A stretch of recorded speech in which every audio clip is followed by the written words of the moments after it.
ओम शांति। आज 22 अप्रैल 2026 है।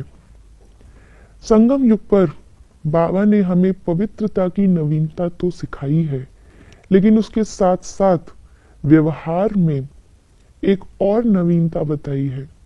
पवित्रता की धारणा तो हमारी पर्सनल अंदरूनी धारणा है जो नवीन है, लेकिन व्यवहार के अंदर भी नवीनता, जिसको संसार मुश्किल मानता है, ऐसा कैसे हो सकता है ये कहता है, वो आज बाबा हमें सिखा रहे हैं। सुनने में बहुत सिंपल, लेकिन करने चलो तो पेपर आते हैं। लेकिन उन पेपर में पास होने के लिए आइए सुनते हैं आज के बाबा के अव्यक्त इशारे। आपके हर बोल में मधुरता, संतुष्टता, सरलता की नवीनता हो। ब्राह्मण आत्माओं के बोल साधारण बोल ना हो, यही महानता और यही नवीनता है। मधुर बोल, मधुर संस्कार, मधुर स्वभाव द्वारा दूसरों का भी मुख मीठा कराते रहो। सदा अथक भव और मधुर भव के वरदानों से बढ़ते उड़ते चलो।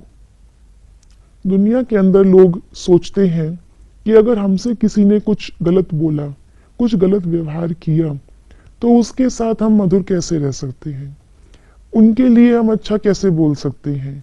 कोई ग्लानि कर रहा है तो उसको तो बताना पड़ेगा ना कि आपने गलत किया। ये बात तो सही है कि गलत को गलत बोलना है, बताना है, लेकिन गलत तरीके से नहीं बोलना है। ये आज बाबा हम बच्चों को अपने इशारों में समझा रहे हैं कि दूसरी आत्माओं का अगर कल्याण करना है, दूसरी आत्माओं को अगर अपनी महानता प्रत्यक्ष करानी है, अगर दूसरी आत्माओं को रियलाइज कराना है, तो उसके लिए हमारे बोल के अंदर मधुरता हो।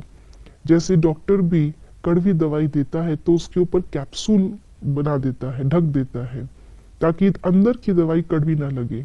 जब पेट में जाके घुल जाएगी तब अपने आप अपना असर करेगी, लेकिन जीभ को कड़वी नहीं लगेगी।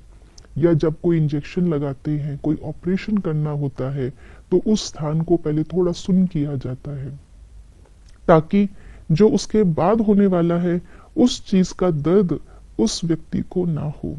तो बाबा ऐसे ही कह रहे हैं कि दूसरे को अगर प्रत्यक्षता करवानी है कि हम आत्माएं भगवान के बच्चे कितने महान हैं, तो उसके लिए पहले ही उसको मधुरता का उसको एनेस्थीसिया दे दे।